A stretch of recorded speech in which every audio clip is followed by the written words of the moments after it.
Okay, it's all live now. Good. Oh, I haven't. Oh yeah, you're spot. Oh yeah, I'll start in 2 minutes or so.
You like it when people can unmute themselves, eh? I forgot to have that on yesterday, but I can turn it on.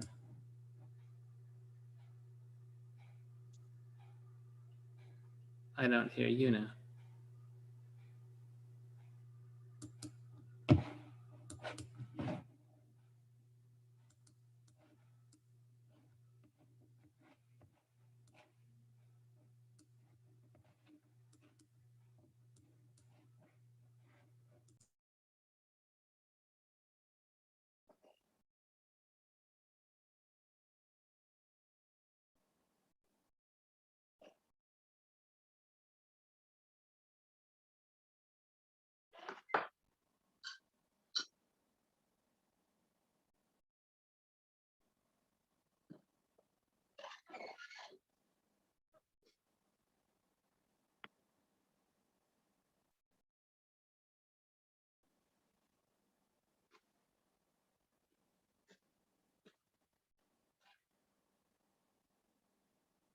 So hi everyone, welcome back to this series of lectures on the statistical mechanics of disordered systems.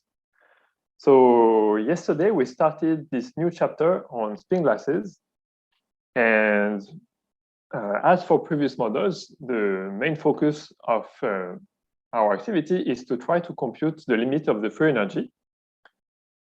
And we saw that in order to do that, we want to enrich this quantity in the exponential, this energy function, with something suitably expressive so that we can find relations between the derivatives of the free energy, and yet sufficiently simple that when only this term is present in the energy function, then we can compute the free energy explicitly. And we tried with just adding a random magnetic field inside the energy function, and we saw that this gives us something interesting. You know, it suggests to us some equation that maybe would be valid if the variance of the overlap was small. And I mentioned with that justification that in fact this overlap is only small for small values of this parameter t. So at high temperature, as physicists would say. And so unfortunately, we cannot just hope to close the argument like this. We have to try to imagine a more sophisticated enrichment of this energy function. And so today I'm going to, let's say, lay the groundwork that will ultimately allow us to define what is this more refined addition to the energy function. And before I go to this, I would like to make some small remarks about extreme values for IID random variables.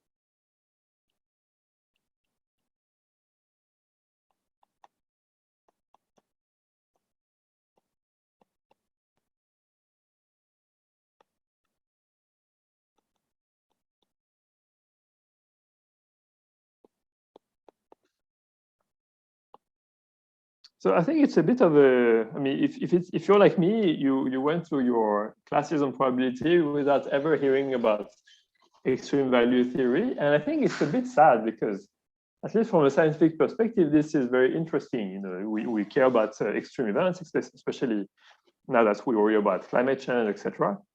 So it's, it seems that it should be a useful topic to know about the behavior of extremes.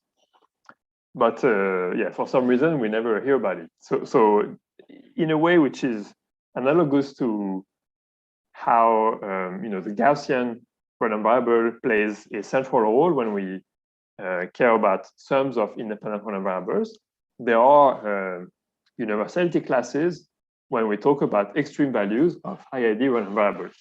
And I'm going to present one, which is probably, at least as far as at least from my point of view, is the most interesting class.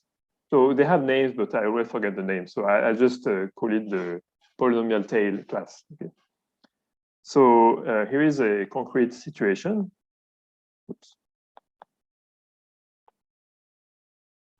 So let's fix an exponent zeta positive, and let's take IID random variables.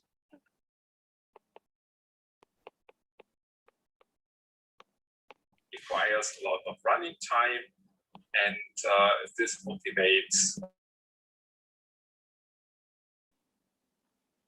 And let's assume that they are such that the probability that xn is larger than y behaves like 1 over y to the zeta as y goes to infinity. Okay, so it's the random variables have a polynomial tail and the exponent is zeta. This is not the most general possible assumption, but it's going to be convenient to assume this. And I want to understand the behavior of the maximum. So, for instance, I could try to compute what's the probability that the maximum over the n first random variables is below some number. And I'm already going to write down the correct normalization. So it's going to be useful to put a n to the 1 over zeta as a normalization times y, and I will let you justify that this indeed, I can insert. So this is the probability that each of the xi's is below this number. They are independent, so it's going to be the product. And each of these probabilities behaves roughly like 1 over 1 minus 1 over n y to the zeta, okay, according to the formula above, everything to the power of n. I will let you justify that the expansion is valid. And so as n goes to infinity, we see here that this goes to the exponential of minus 1 over y to the zeta. Okay, so that's one easy observation. So we have this calculation shows that when random variables have this property with this polynomial tail, if we normalize the maximum by n to the 1 over zeta, the maximum up to n, then this converges in law, and the law is described by the formula we just obtained. Okay, this is the cumulative distribution function. But in fact, it's perhaps not the most synthetic way to think about this result, because perhaps it would be even more interesting to capture jointly what happens with the top value among the first n, and then the second top and the third top, etc. Really like thinking of it as a process of extremes instead of just focusing on the maximum per se. And so I'm not going to prove this, but it's a classical result. So let me write it like this. For every 0. So if I look at the set of values, okay, divided by, sorry, I forgot to normalize, xi divided by n to the 1 over zeta. So if I look at this set of values and I take the intersection with the interval AB, so AB is away from 0, then one can show that this converges in law to a Poisson random variable.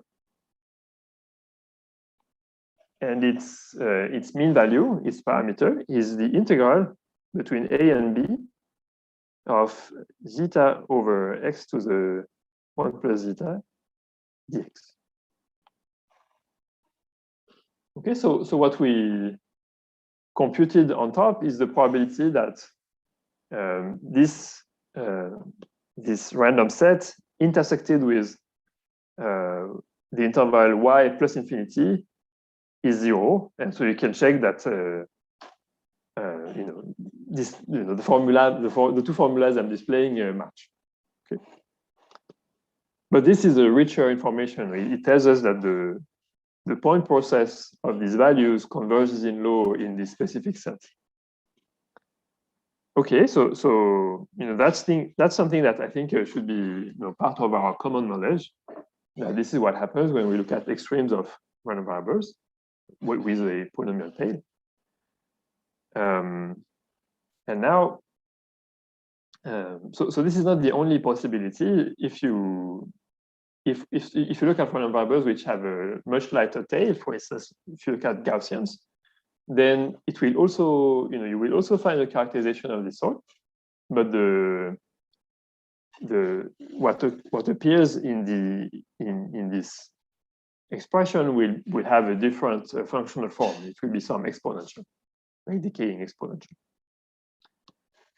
Okay, and so why does it relate to our conversations about spin glasses? Well, at least as a first pass, you could imagine that as an approximation to the models we actually care about, you could think that the energy function looks kind of like, let's say, 2 to the n, as if they were indexed by this hypercube, 2 to the n independent standard Gaussians. And so if you ignore the correlations, like at each given configuration, our energy function is a Gaussian, and if you pretend that there are no correlations along this hypercube, then you get 2 to the n independent Gaussians. And yeah, so if you look at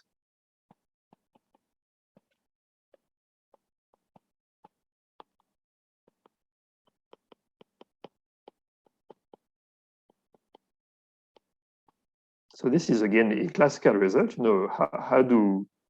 How does the maximum of independent standard Gaussians behave? Then we can identify the limiting behavior of this thing. And one property I want to single out in particular is that if you do this, then the gap between the top value and the second largest value will shrink like 1 over square root of n. So let's say xi.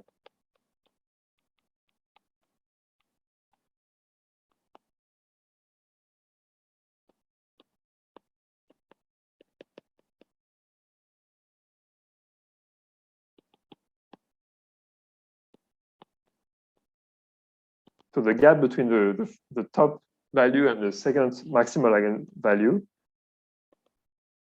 is like 1 over square root of n. And so then you can play this game of re-stretching these variables so that this spacing becomes of order 1. And so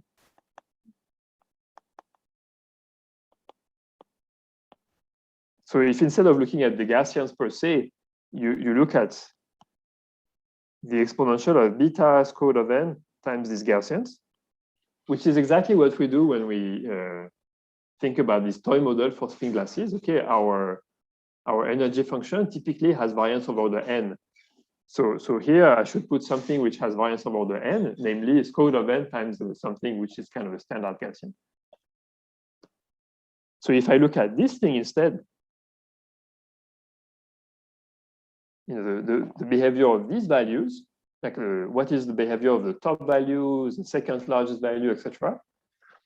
Then this is normalized so that the ratio of the top to the second best is of order, is non-trivial. It's of order 1, but it's not 0, and it's not 1. And in fact, you can show that that this process looks like the process we described above for some choice of zeta. The process we found when we discussed these random variables with a heavy tail. So in some sense, by doing this this stretching, as I call it, this you take Gaussians, they are not heavy tailed, but if you look at them through this exponential map with this square root of n dilation factor, then you can kind of pretend that they become heavy tailed, like you manage to push them into the heavy tailed regime by using this this transformation. So let me just so the extremes of this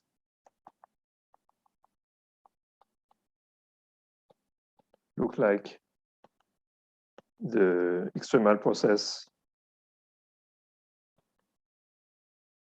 above with some choice of zeta, which well, one can check is 2 log 2 over beta. Okay, so I go a bit quick, but this is explained in more details in exercise 1 of problem set 12. So what I want to emphasize really here is that it makes sense to, so we're trying to build some sort of a cartoon of what our Gibbs measure for this spin glass is doing. And here I'm putting in one piece of the puzzle that will allow us to build this cartoon. Okay, and this piece is at least for this toy model which I'm discussing here, which you can call the random energy model.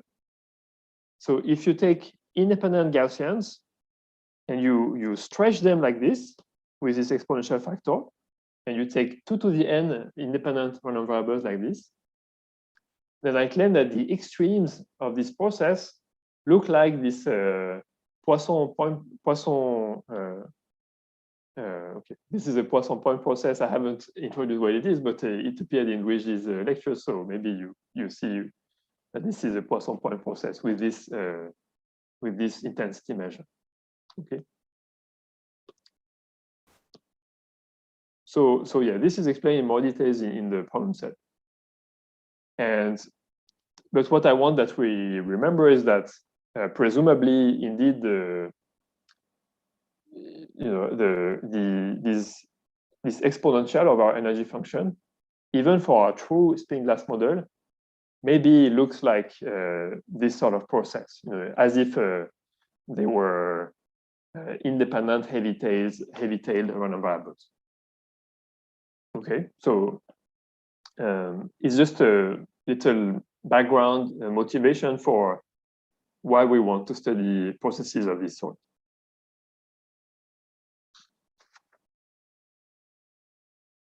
All right, so now I'm going to move to actually defining this Poisson point process precisely. So let's say this is 3.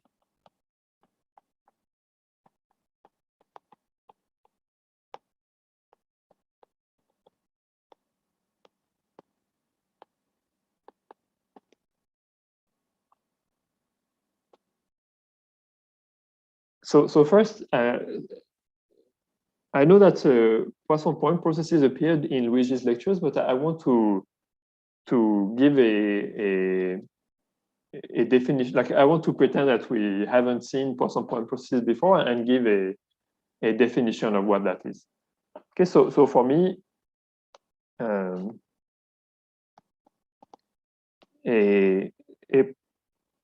let me fix a measure.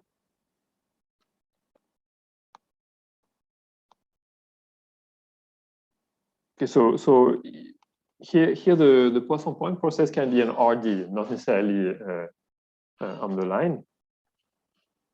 So I take a measure on RD without atoms, which will be used as as describing the intensity of my Poisson point process. And so we say, so maybe it's slightly informal because I don't define exactly the sigma algebra for sets, but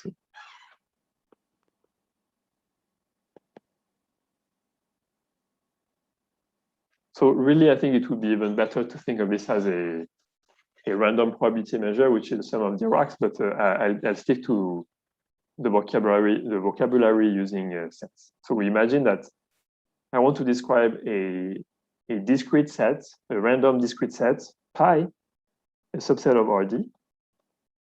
And we say that this random discrete set is a Poisson point process with intensity measure mu.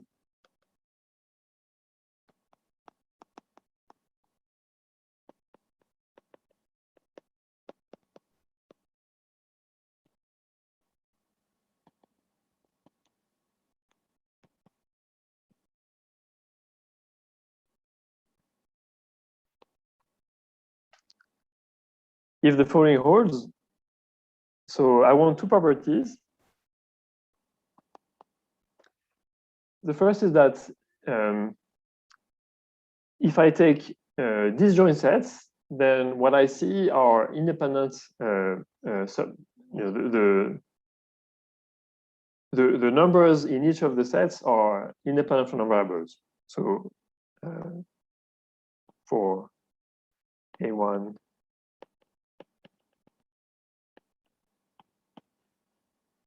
so for any of these sets, pairwise disjoint,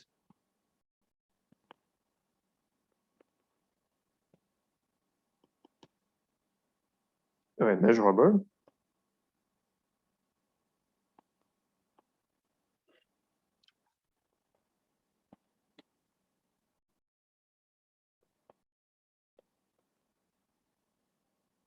So I'm going to write like some absolute value to denote the cardinality of the set.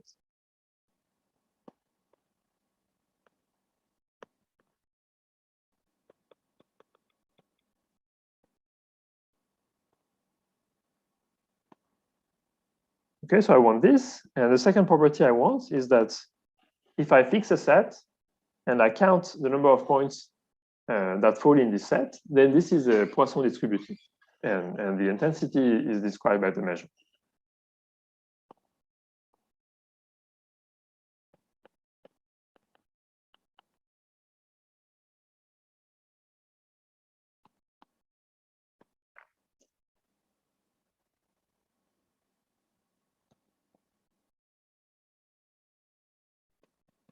Wait, this is the law of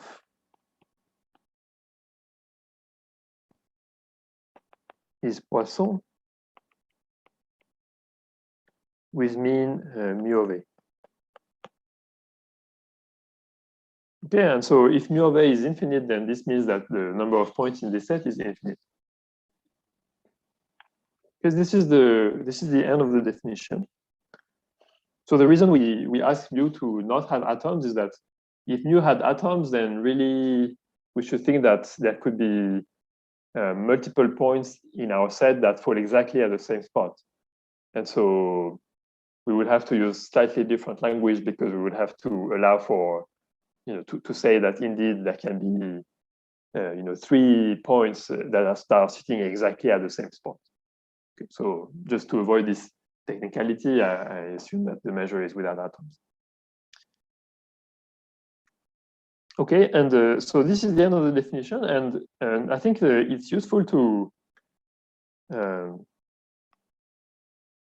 have in mind the following picture. So intuitively, and in fact, it's also a practical way to actually construct the Poisson process, the Poisson point process. You can think that you tile your space into very small boxes. And in each of the boxes, you toss a coin and you put a point with probability, the measure of that box. Okay, so independently on each box, put a point, let's say at the center of the box. Let's say the box is called B with probability mu of B.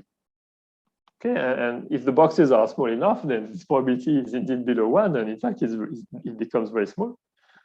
And okay, then you can justify that this in the limit of very small boxes, this gives you an actual concrete procedure for constructing a process. And it's also a good way to think about it. All right. So I guess many people, like we had run a poll on what people already know, and it occurred that many people already knew about these things, but maybe it's still nice to have a bit of a refresher on this. Okay, and yeah, one extra thing I want to say. So here's a useful result. So if you, let me write a bit.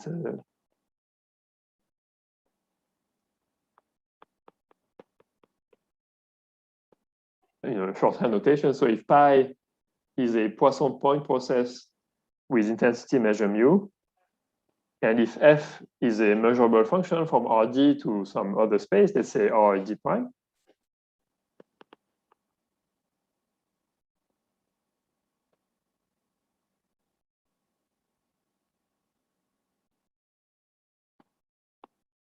then f of pi is a Poisson point process with intensity measure f of mu, provided f of mu has no atom. Okay, so this is the usual caveat because I don't want atoms in my measures, but fine. And f of mu is the image of mu under the mapping f. Some call it the push forward, and some write it with I even forgot how to. I guess some will use this notation. I forgot what's the name of this symbol. Oh, sharp. All right, so that's just the end for our refresher on Poisson point processes. And as motivated by the previous section, I want mostly to focus on the case when the intensity measure is this polynomial function in this. So in the example, it was zeta over x to the zeta plus 1 dx. So we will mostly. Oops.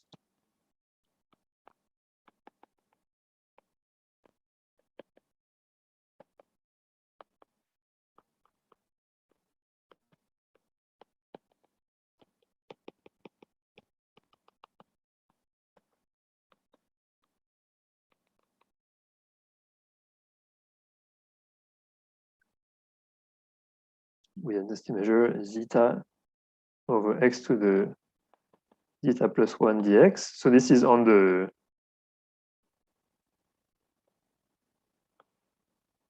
restricted to the set where x is positive. And for zeta between 0 and 1. Yeah, so I mentioned that there are different, when I discussed maxima for IAD random variables, I said that there were different universality classes. And I said, but this polynomial is the most important in my opinion. So the other classes are when the tails are very light, or when the random variables are bounded, and then you study how they accumulate near the edge of the support. So at least for practical purposes, when we think about caring about extreme events, is when these extreme events carry a lot of importance. And so, if they accumulate to some fixed threshold, they are not, like the top guy or the second top guy, they are basically the same value. It's not, when we think about extreme events, for instance, it's another sort of picture we have in mind. So extreme events are most interesting in situations in which they carry most of the relevance of our situation. So if we think about maybe, let's say we look at the rain pattern somewhere, and we worry about the cumulative rain over a year. So we're going to sum all of these rainfall random variables. And these extreme events will be relevant if for maybe for other reasons as well, but in particular, if the total sum over the year is dominated by the few extreme values. So maybe another way to say it is when the largest rainfall covers a fraction of this big sun. So another way to phrase this is, imagine you're looking at a. So let's forget about rainfall. If you look at the sum of independent random variables, let's say there are n of them, and you wonder when is it that the maximum of these random variables divided by the sum does not go to 0, and this will occur, in the scale of these polynomial distributions. It will occur precisely when zeta is between 0 and 1. Okay, so when zeta is above 1, the random variables have finite mean, and the top value will decrease, will be less, will contribute less and less to the total sum. Okay, so this is the regime in which, so when we think, so now if we think again about our Gibbs measure, zeta in 0, 1 is when we sum over all of our configurations, this exponential of the energy, this sum will be dominated by a few configurations. So that's why it's meaningful to focus on this regime in particular. Okay, so again, this is motivation for studying this object. So let's think about this Poisson point process for a little while. So let's fix zeta between 0 and 1, and think about what this Poisson point process with this intensity measure is doing. So the first thing that we can notice is that there will be a rightmost point to this point process. So notice, so for every a positive, the integral from a to plus infinity of zeta over x, zeta plus 1 dx is finite. So let's say a is 1. So if I ask what's the number of points in the interval from 1 to plus infinity, well, the law of this number of points is Poisson distributed with mean that integral. So in particular, there is a finite number of these. So in particular, if I go sufficiently to the right, I find a rightmost guy, and then there are no more points. Okay, so and then because this is valid for every a, I can start to order my points and say, okay, this is the maximal one, and then it's the second biggest one, then the third largest one, then the fourth largest one, etc., etc.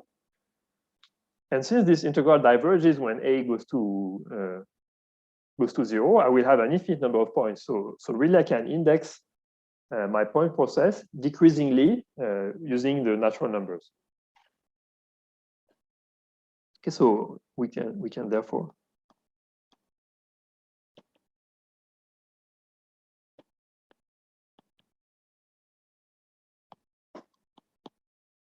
so pi is the point process with this intensity measure as a decreasing sequence.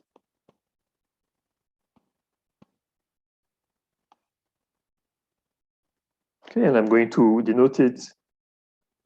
So let's say pi un with u1 larger than u2, larger than u3, etc.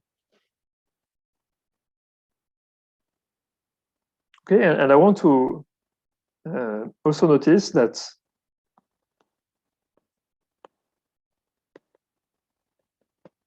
the total sum, so there are an infinite number of points, but you see so if I make a drawing, it looks like this. So this is the half line, this is 0. And we said there is a rightmost guy, this is u1, and then there's u2, and then u3, u4, u5, u6, etc. And then they accumulate near zero. Okay, and there's an infinite number of them, but as we go closer and closer to zero, they accumulate. But I claim that even though there's an infinite number of these guys, their sum is finite.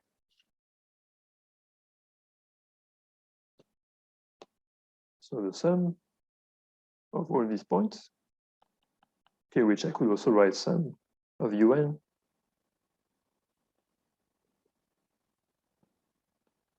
is finite almost surely. So why is it so? Well, I'm going to argue that the expectation of the sum for x in pi of x times the indicator that x is at most 1, that this is finite. And this, okay, so yeah, I think it's, if I cut a small slice, I know that inside this small slice, there is a Poisson random variables with mean the measure, the measure mu of this small slice. And so, if I imagine I do some Riemann approximation of this sum, this I can compute as being the integral of x times the intensity measure, zeta over x, 1 plus zeta dx between 0 and 1. And this is finite. Okay, so the fact that this is finite, I argue in 2 steps. First, I say the sum of all those points which are below 1, they have finite expectation. So in particular, the sum of all those points below 1 is finite almost surely. And then on the right of 1, there is a finite number of points almost surely. So in particular, it's almost surely this is a finite sum because it concerns a finite number of points. So on the right side, they don't have finite expectation, but there are a finite number of terms. So the sum is finite almost surely. Does that make sense?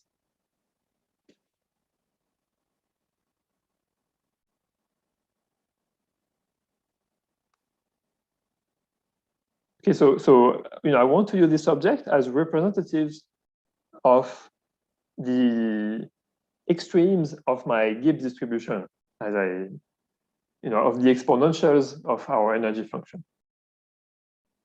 Okay, for in a sense to be clarified. Okay, and just like when we think of the Gaussian as arising from the central limit theorem, because it arises as this sort of universality class, it's like lots of things are converging to this Gaussian. It inherits some stability properties. So for instance, if I take 2 independent Gaussians and I sum them, I get another Gaussian. Okay, and I could expand further on this, but there are some invariance or stability properties of the Gaussian. Now, our Poisson point process with this intensity zeta over x to the zeta plus 1, it also arises as some sort of universality class. We are doing some scaling transformation, and we show this, we obtain this as arising in the limit. Now, a Poisson point process is a more complex object than just a single random variable like a Gaussian. So it should have a more sophisticated sort of stability property hidden somewhere. Okay, and I think we can have a sense that this is true by doing the following operation. So if we imagine that we have these, IID random variables with a polynomial tail, and let's imagine that I multiply each of them by some independent random variable, which is, let's say, uniformly distributed between 1 and 2. Okay, so uniformly at random, I do this multiplication. Then surely what results will still have this polynomial tail behavior. And so we'll still be in this attracted by the same Poisson point process. And so this should kind of be reflected into the behavior of the limit. Like this property that I described using these IID or variables before passing to the limit should have a correspondence after we have passed the limit for the Poisson point process itself. Okay, and it's something like this that I want to describe now. So let me state it. So let's say stability.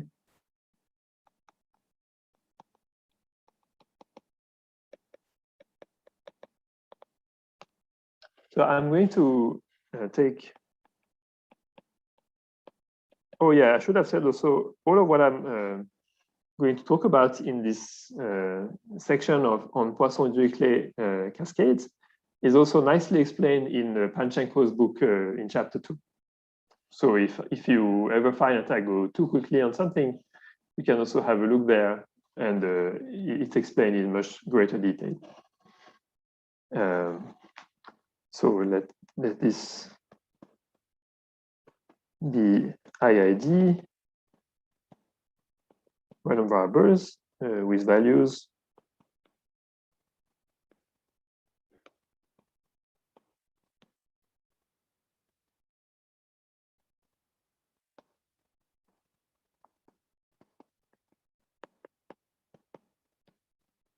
okay, so this let's say that so let's take these. So the xn will be the generic random variable, which in the example I was taking as being a uniform random variable in the interval 1, 2. Okay, so this is what is going to multiply our Poisson point process. And then I'm attaching another random variables. So the pairs are IID, but I allow for correlations between x and y. Okay, this will be useful for me later. And I want to see, how the Poisson point process is being transformed when multiplied by x, and I'm also going to keep track of how y is affected by this. Panchenko's book is called the Sherrington-Kirkpatrick model, I think. If you look into the lecture notes, the typed lecture notes, it's in the bibliography.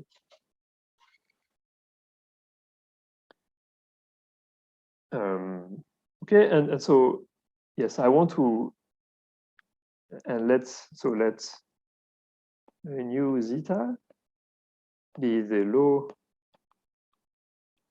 of y1 size biased. Oops.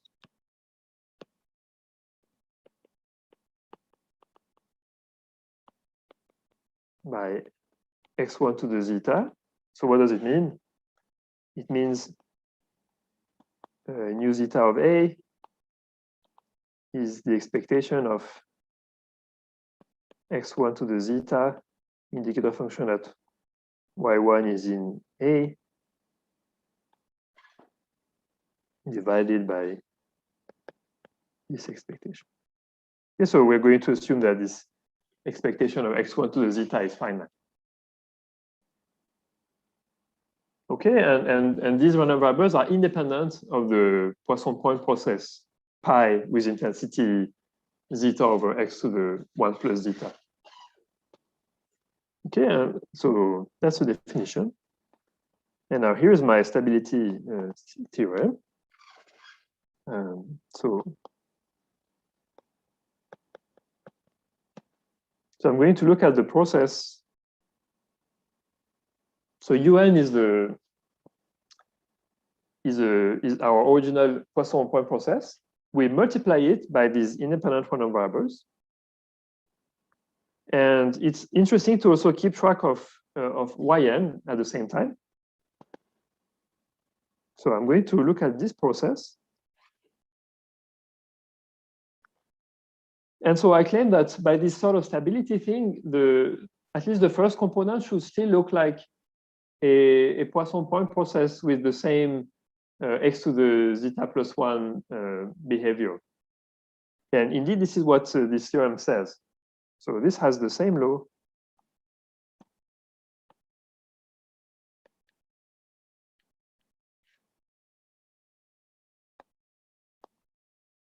So there is just a constant prefactor in front, which is natural because if if xn is just constant equal to 2, I'm going to be multiplying everything by 2. So I have to keep track of this. And in general, the multiplicative factor is this. Okay, so this captures the property I was describing earlier, that when we multiply by IID or number variables coming from elsewhere, what we get is still a Poisson point process of the same type up to a scalar multiple. And then, yeah, it's also informative to keep track of what happens to this companion random variable. And so you see here, the point is that it can be correlated with xn.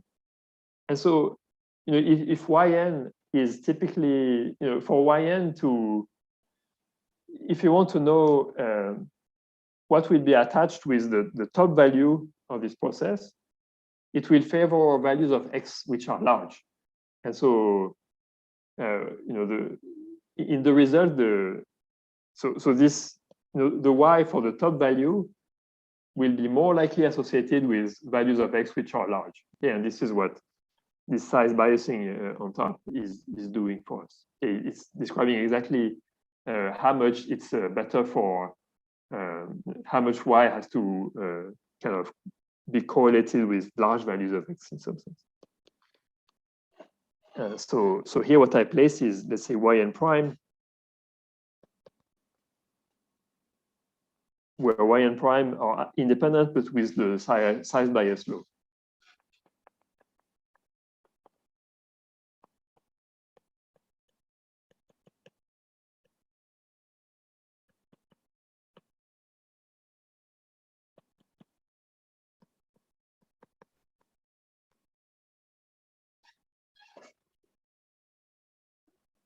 Okay, so the statement looks a bit intimidating, but in fact, it's not very difficult to show. So let me just give the proof idea. So one way to think about the first process is as the image. So let me do it like this. So let's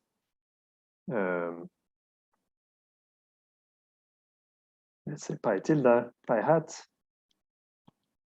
be the Poisson point process with intensity measure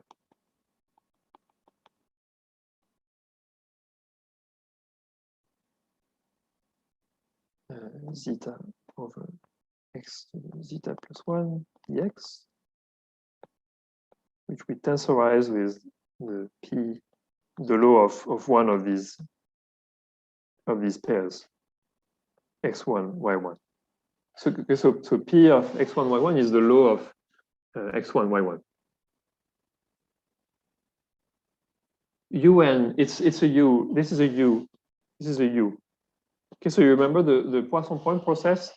So throughout this section, I will always have that the pi is this Poisson point process with intensity measure, that guy. And it can always be represented like this. Okay, I can order a sequence from the largest value downwards. And so every time in this section you see un, it's the ordering of this Poisson point process. Okay, so you have to have this picture in mind. Yeah, which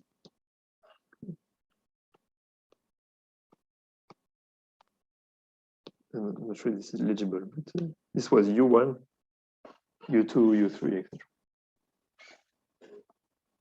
Okay. Yeah, thanks for the question. Does it make sense? So UN is this Poisson point process, and we multiply it by some independent IID or number variables coming from elsewhere, and we observe that when we do that, the resulting process is still of the same type. It's still a Poisson point process with intensity measure zeta over x to the zeta plus 1 up to a constant. Thanks. Okay, and one way to see that this is valid is to say that the first process, you can realize it by saying that you first realize this this Poisson point process with, so on the larger space, on this product space, which is a way to, to attach to each of the points of your original Poisson process on the line some independent random variable distributed according to the pair x1, y1. And then the first, the first point process in the statement. Oops.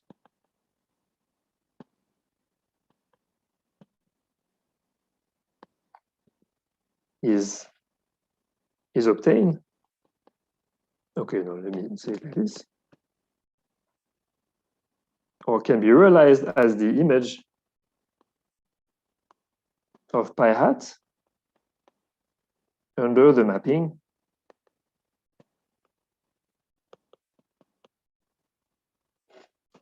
so u xy maps to ux y. Okay, so in pi hat, so if you want pi hat, you can think of it as you can still think of it as there is u1 and then some associated independent random variables, then u2 x2 y2, etc.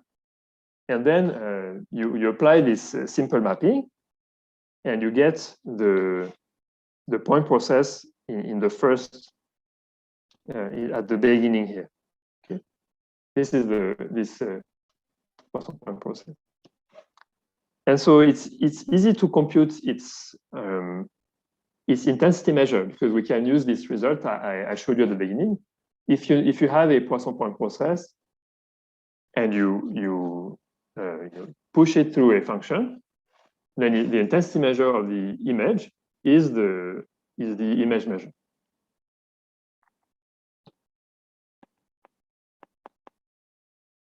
So this point process, the first point process in the statement is indeed a Poisson.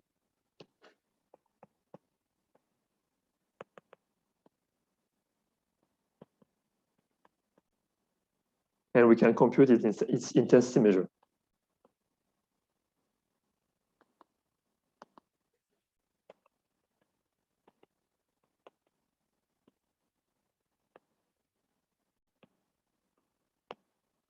Using the theorem.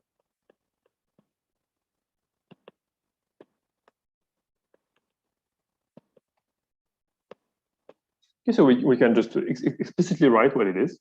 And then we can do the same for the second point process in the statement. And we can observe that they have the same, they are both Poisson point processes, and they have the same intensity measure. And so that proves the claim. Okay, and similarly for, so I'm not going to do the calculation, but it's not a difficult calculation.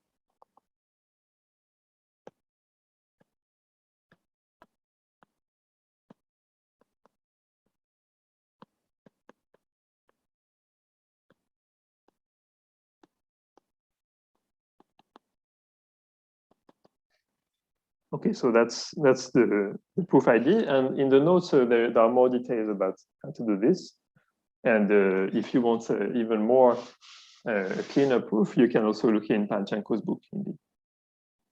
Yeah, maybe it's a good time for a little break. So let's take a few minutes of break, and also maybe a good time for questions.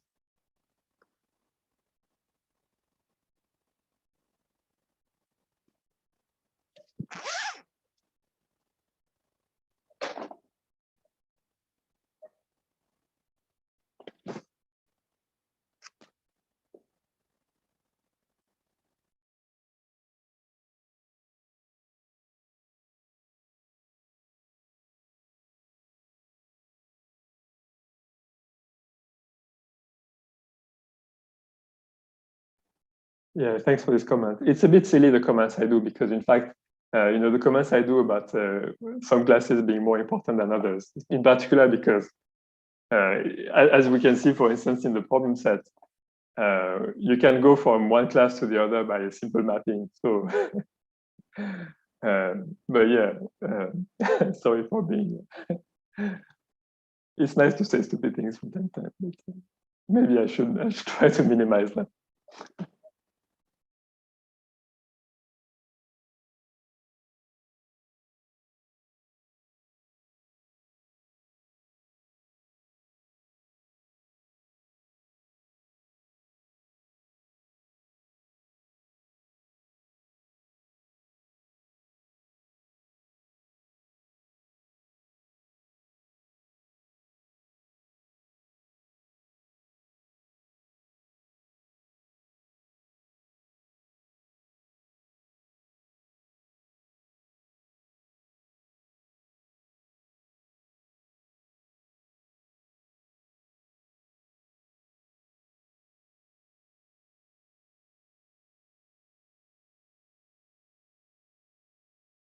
Yeah, so in fact, we can describe the three classes because so in the problem set there is the Gaussian random variable, and this is in this exponential class. So the density is exponential. At the beginning, we have described this polynomial tail to infinity, and now if instead of so you look at these random variables with a polynomial tail, and now if instead you decide you care about the inverse of these random variables, and you care about the minimal value, like they will concentrate near zero. Let's say they are all positive. And the way they will accumulate near zero is really the mirror image of the statements that on the way they accumulate to infinity that we described. And this is the third class. It's also like a polynomial type, but near a point. Here, zero in the example.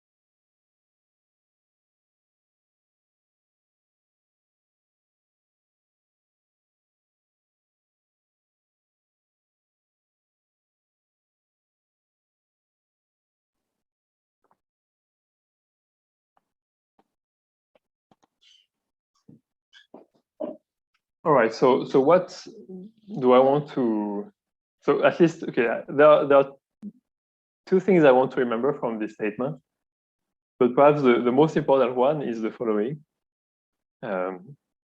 So let's say with the same notation as above.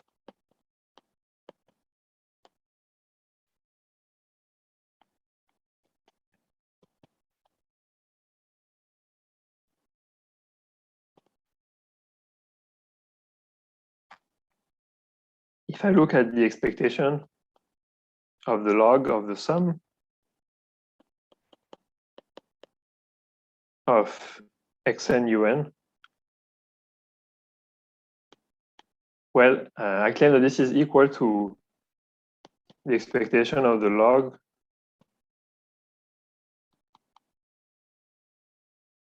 of the sum of the un plus 1 over zeta. Oops. Yes, it's log of the expectation of x1 to the zeta. Okay, and this is true by the statement we just saw, because we saw that this family xn un has the same law as if I write expectation of x1 to the zeta, everything to the power 1 over zeta, multiplied by un. And so if I write this and then I expand the log, I get what is on the right-hand side. Okay, so I want to record this because our free energy will look a bit like this. So we want to use this sort of calculation later. So I'll just introduce one more definition, and then I'll rewrite one more time this same identity. And this is the identity that will be most useful. Okay, so far we have only talked about this Poisson point process, but the section is called Poisson-Dirichlet something. So now I'm going to introduce Poisson-Dirichlet processes. So not yet cascade, but we're getting there. Definition. So again, let me just redefine this thing. So let zeta be a parameter in 0, 1, and pi be a Poisson point process with intensity zeta over x1 plus zeta dx, which we can write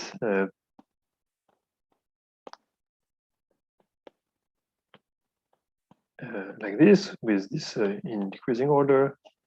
Okay, so these are notations that will be kept throughout.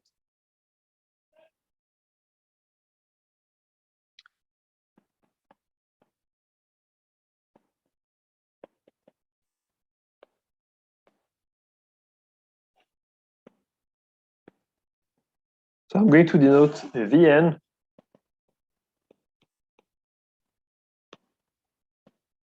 the normalized sum. So the UN normalized by the total sum.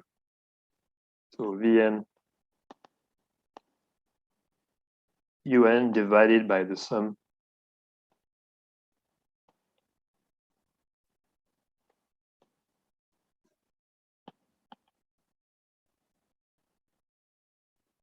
this is what a Poisson-Dirichlet process is. Poisson-Dirichlet process with parameter zeta.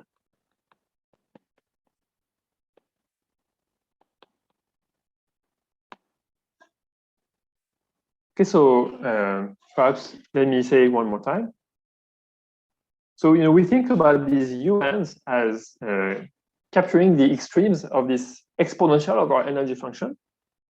And so if we think now about the Gibbs measure, it's supposed to be these guys normalized by the total sum. Okay, and so this is what the Vn is supposed to be capturing.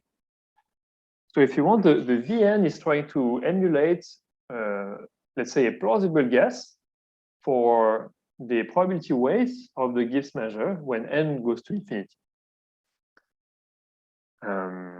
Yeah, and we have argued, remember, that the sum of these UKs is finite. Okay, when we sum all the points in our Poisson point process, this is finite. And this is where the assumption that zeta is below 1 is crucial. Otherwise, it would not be true. And this is it's not equivalent, but it's related to the comment I was making at some point, which is in this regime where zeta is between 0 and 1, the largest values contribute a proportion to the total sum. Like these quantities are non-trivial. Like the sum is not infinite. Does the definition make sense? So I can maybe graphically, it means if I want to generate this Poisson-Dirichlet process, I do my sorting with U1, U2, etc.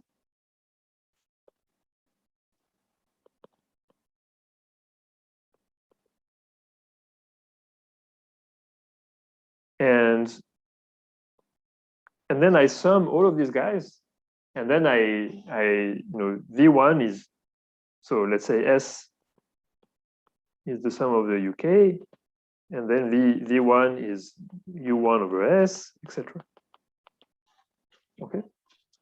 So now this is not a Poisson point process. Okay, so you see in particular that the total sum of all the points is constantly equal to 1, and a Poisson point process will not be able to do this thing. Okay. So this is not a Poisson point process. We took a Poisson point process and we normalized so that the total sum is 1. Okay. And now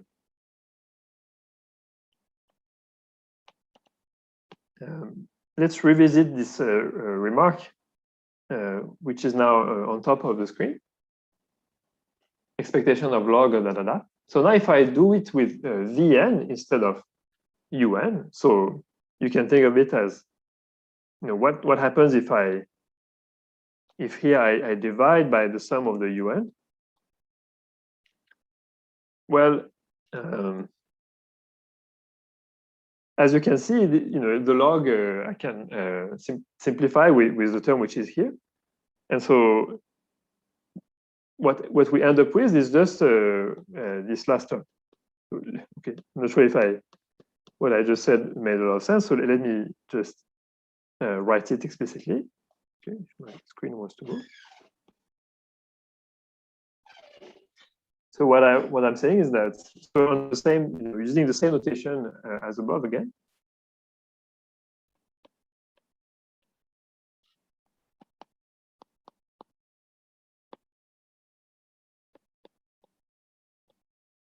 So what I was saying is that this is in fact just 1 over zeta log of expectation of x1 to the zeta.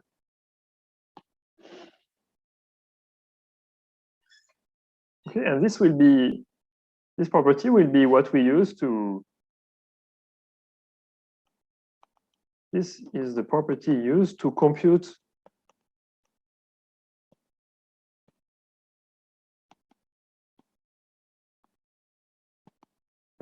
Fn bar of 0 dot explicitly later.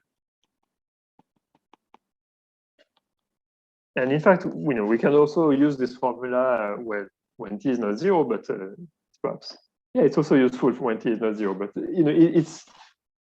it tells us how to integrate this Poisson-Dirichlet cascade out. It's a very nice result. So we'll be facing several, not several, but our free energy will really look like this, and it really gives us a concrete procedure for computing this. Yeah. So far we have not seen what is a cascade. Just to answer the question in the chat, but it will come soon. So very soon we're going to do some iterative construction of this sort. So we're going to have a hierarchy of Poisson-Dirichlet processes, and this will be a cascade. Before we turn to this, I want to record one last property of the Poisson-Dirichlet process without the cascade, and this is the following.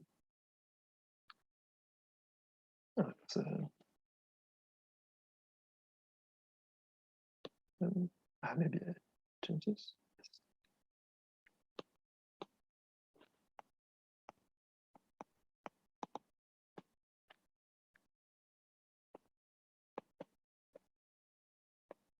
So yeah, from now on, when I use V, yes. So some people call it real cascade as well. Yes,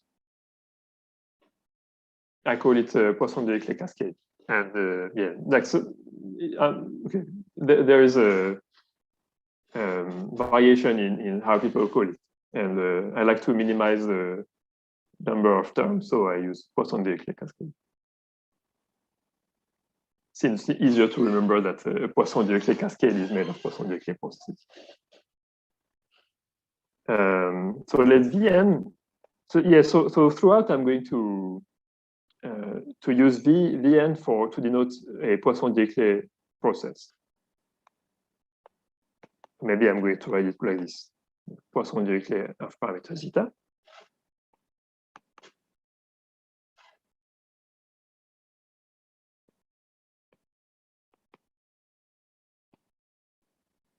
Maybe I can write V. And I'm going to really now think of it as a Gibbs measure per se, and I'm going to define a random variable that is distributed according to this Gibbs measure. So for each fixed realization of V, I'm going to pick random variables distributed accordingly. So let alpha and alpha prime be independent random variables with low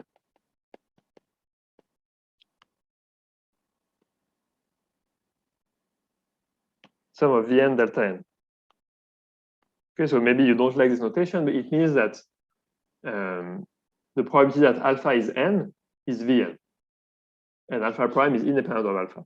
So, we described how to pick the V, and now for each realization of V, I can then define a random variable alpha, which takes value n with probability Vn.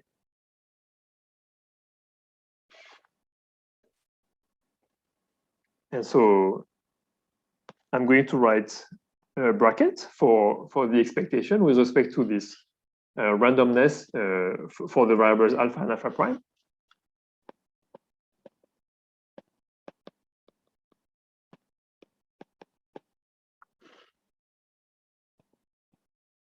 So it's for a fixed realization of V. And then I'm going to use a P double bar, E double bar to express that we average over the Poisson-Dirichlet process.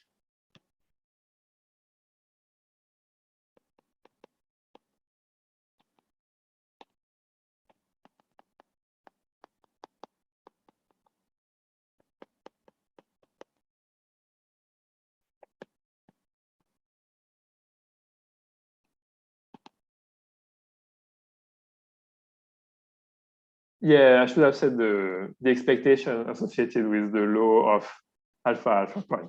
You're right. Yeah. So I hope it is clear, but it's a long expression to write the expectation associated with the law of. So I understand.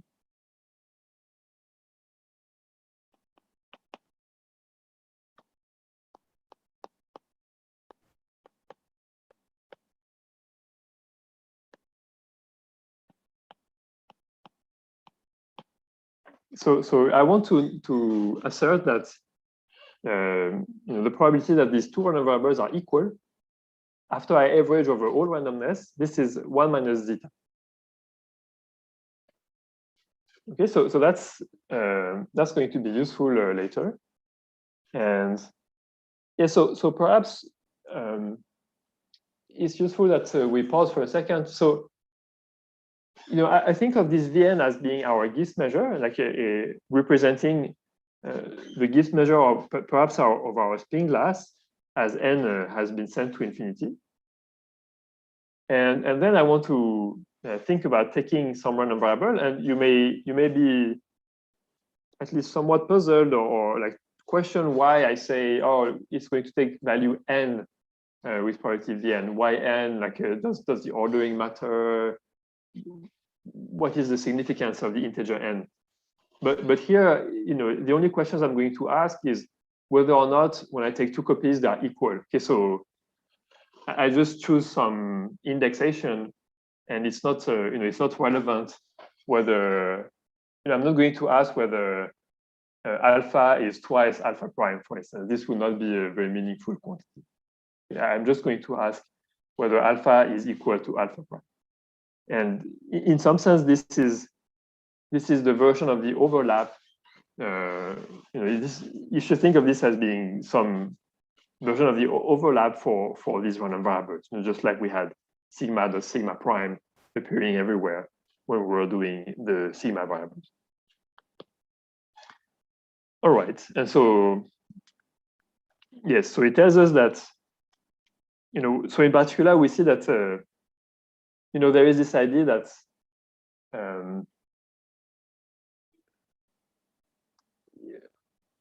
okay, so as zeta becomes smaller and smaller, we think that these are representing random variables which are of a heavier and heavier tail.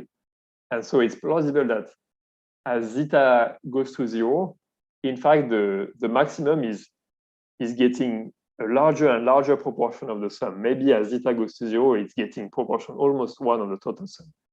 So it's plausible that as zeta goes to 0, the chance that each of these guys is going to be actually equal to 1, like is going to be associated with the heaviest point, is going to increase to 1. And so it's plausible that at least the quantity I wrote down is converging to 1 when zeta goes to 0. And perhaps for the opposite reason, it's plausible that when zeta goes to 1, this quantity converges to 0. What's not obvious is that we have this explicit formula, which is just 1 minus zeta. Okay, so let's prove this, and we're going to use the stability theorem one more time.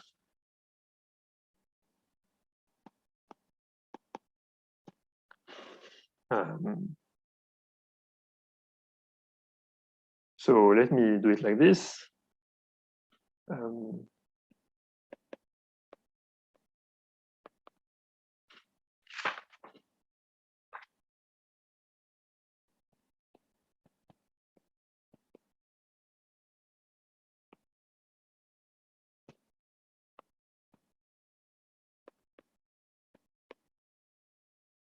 And I'm also going to pick a parameter t.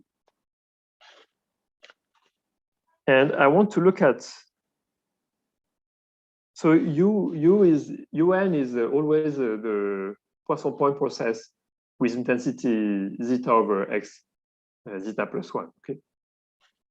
So I'm going to multiply UN by exponential of some t times a Gaussian.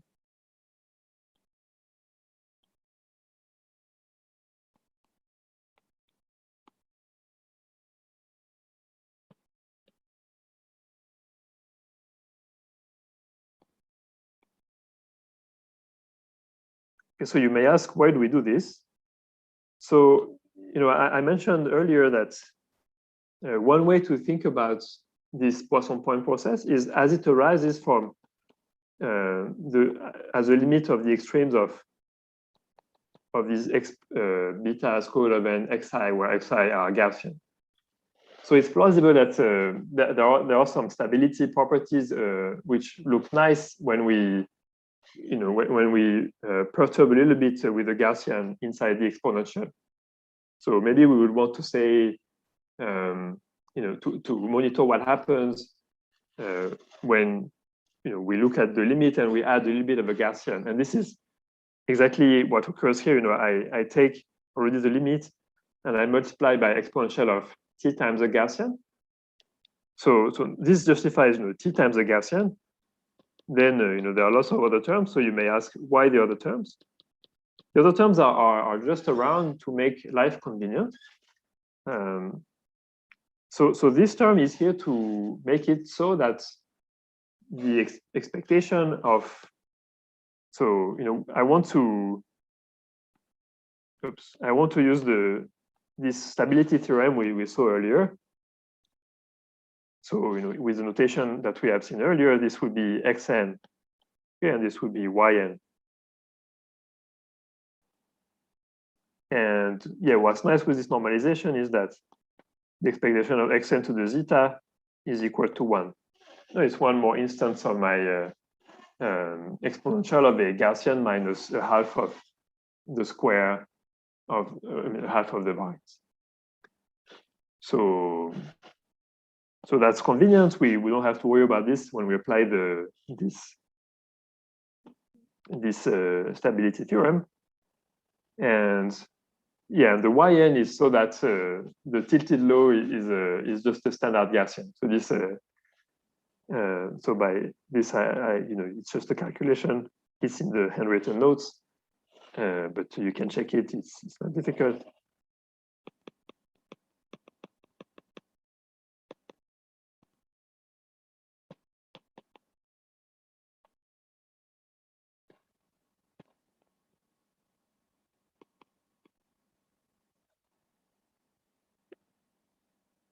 So I claim that when you apply the stability theorem, what you get is that this has the same law as UN, GN.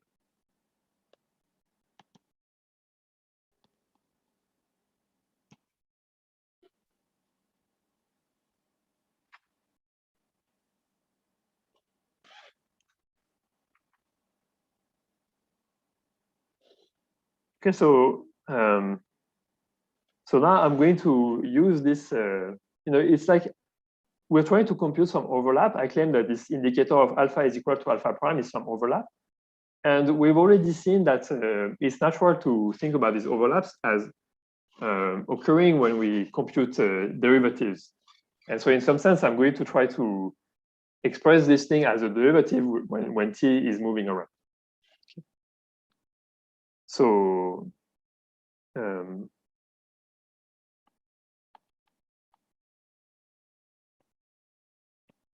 so I'm going to modify the Gibbs weights with this the perturbative parameter will be t.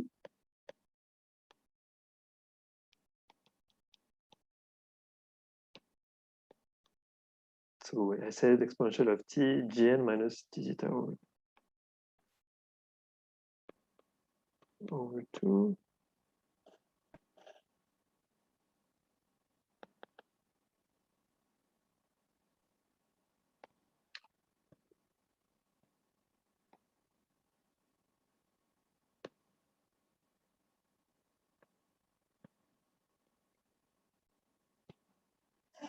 Okay, so this should have the same law as the VNs without the t, right? Because we said these guys have the same law as these guys.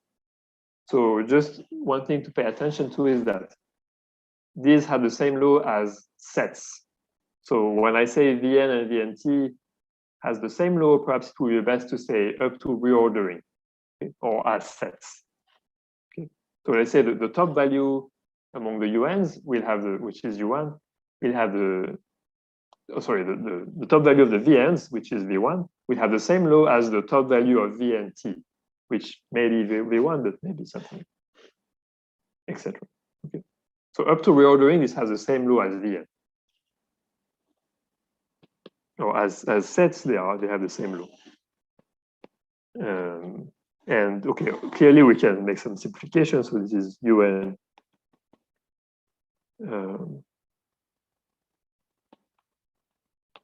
Well, I'm not sure if I will actually use this simplification, but it's nice to see that it's really doing exactly what I announced. You know, that you're just perturbing the weights by this exponential of the Gaussian with a small parameter. I mean, okay, t is not necessarily small. In my head, I think of it as being small. Okay, so the claim is that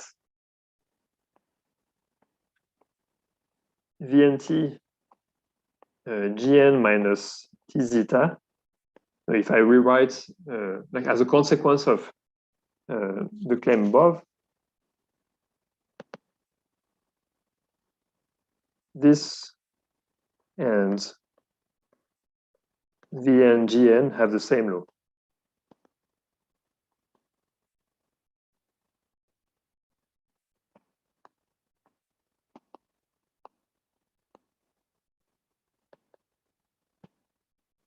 Okay. So denote by bracket T is going to be the Gibbs measure. Oops.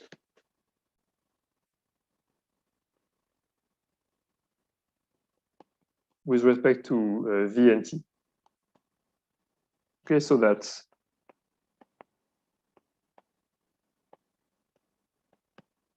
under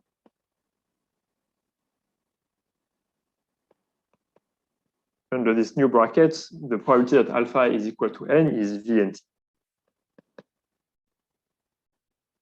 Okay, and now I'm going to do my derivative, which in fact, because we're already in the limit, we don't even need to really differentiate anything. Everything will be just linear in T. So I'm going to write the following. So first, let's observe that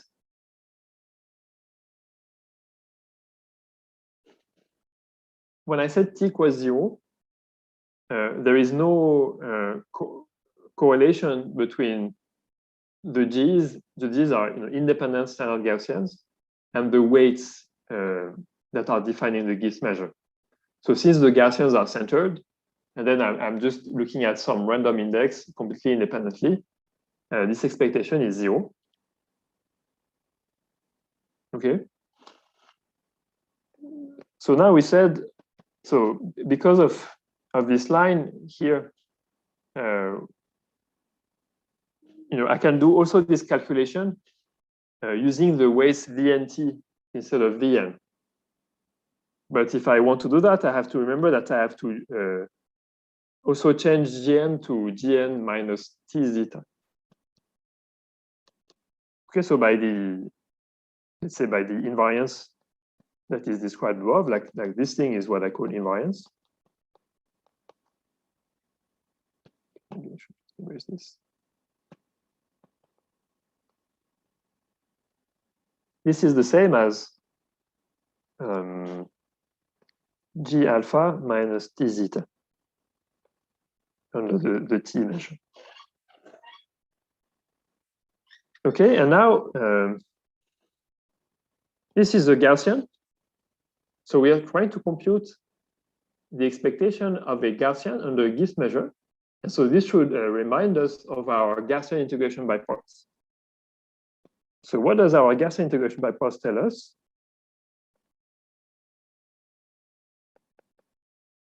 Tells us that if we want to compute the expectation of this G alpha here, we should look at the correlation between, like for each alpha and beta, let's say the correlation between G alpha and the energy function, which is, so the correlation will be in the GNs, okay? So here it will be, there are IID, so it will be either 1 if you're hitting the same index, or 0 otherwise. Okay, so if you do this Gaussian integration by parts, okay, there is a factor of T in front. It's TGN, probably T. What you will get is T times the expectation of, so in the formula it was C of sigma sigma minus C of sigma sigma prime, if you remember. So C of sigma sigma here is just 1, okay, so the variance of one Gaussian, minus the indicator that alpha is equal alpha prime. Okay, and then there's the zeta, which has not budged. This is under the T measure.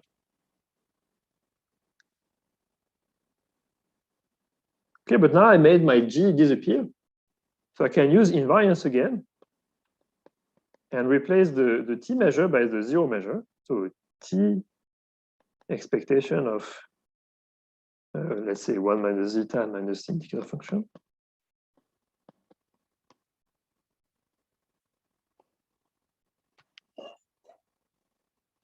Okay, and this is always 0, as we said. So it must be that what is in front of the T is 0. And this is what we wanted to show.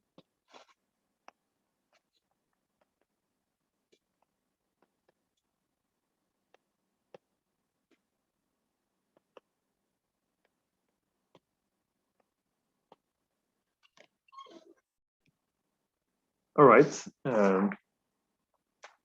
Yes, so that completes the argument. And yeah, it's perhaps not the most intuitive one, but it's very powerful in the sense that even if we had more complex measures, we could still carry this argument. So later, I will use we will consider a somewhat more general situation, and this calculation will still be valid. Yeah, it's a nice trick. Yeah, maybe next time I'll try to come up with a more intuitive explanation. But in any case, it's true. And okay, so now we have all of the properties I wanted to list that concern Poisson-Dirichlet processes. Basically, there were 2, which were really crucial. The first one was this thing with the computation. Okay, I missed it, which is here. So I wanted to single out these facts. We can kind of integrate Poisson-Dirichlet process like this. Very convenient property. Poisson-Dirichlet process looks very complicated. It's normalized. But using this formula, we can just perfectly compute what happens when we have this sum of x and vn, and then we take the log and the expectation. This will show up later. Yeah, and then the second thing I wanted to record is this expression for for the probability that two replicas are equal in this, under this measure. Okay, so we'll see okay, whether this language is really the best, but that's what I wanted to explain.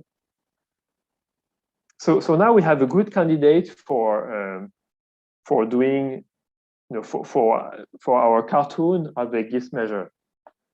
So there's one more aspect I have not talked about very much, but so if you think about this toy model where we have independent random variables for the energy, by what we discussed today, it's plausible that the extreme values of this energy, of this exponential of the energy function, will look like this Poisson point process with this polynomial tail behavior. And as a consequence, it's plausible that the weights of the probability measure, of the Gibbs measure, will look like this Poisson-Dirichlet process. So it's a plausible guess, but unfortunately, it's not yet refined enough. In actual point of fact, these spin glass models, they can also organize themselves as compositions of this structure. So next time we will discuss this. So that's why the name cascade comes from. So here, maybe we could kind of draw a picture of our process as just being